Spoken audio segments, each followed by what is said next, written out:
কোনো কথা মানুষ 3 ঘন্টার মধ্যে যদি এই অবস্থাটা হয়, এটা কি বক্তৃতা দেওয়ার মতো মন্তলির মতো একটা উন্নত জায়গার লোক হয় নাই। যা কয়জন হয়েছে সবাই মাথা ঘুরি করে দেখেছে, কথা বলতেও তো রুচিতে লাগে।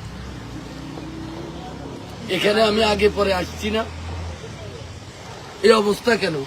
এই নিয়ে উন্নতি হয়েছে তো, ধানের শীষ না হলে তো ভালো আসছিল মনে হয়। ধানের শীষ আইয়ে নয় যে আমি খুশি হয়েছি এই জন্য। আপনাদের তো আজকে চোখের পানি নাকের পানি একসাথে যাওয়ার কথা যে আমরা ধানের শীষ থেকে বঞ্চিত হয়েছি। এই নিয়ে উপস্থিতি, এই উপস্থিতি তিনি মন্তলির মতো একটা কেন্দ্রে পাশ করবেন আপনারা। আমি তো দেখি ন্যূনতম ফিলিংসও কাজ করতেছে না দলের প্রতি, প্রার্থীর প্রতি, প্রতীকের প্রতি। বরং ওই যে ফোনের সুড়সুড়ি এগুলা দিছে, ভোটের দিন মনে হয় না কেন্দ্রে থাকবেন, যে মিটিং বন্ধ করে দাও। আমি কথা বলতেছি আর সবাই মাছ বাজার বানাই ফেলছে এটাকে। তার মানে যে নিজেকে ভালোবাসে না, যে তার দলকে ভালোবাসে না, যে তার নেতাকে ভালোবাসে না, হ্যাঁ, তার কাছে ভালোবাসার কোনো মর্যাদাই তো নেই। আমি কথা বলবো, কি অবস্থাটা শুরু করে দিলেন আপনারা।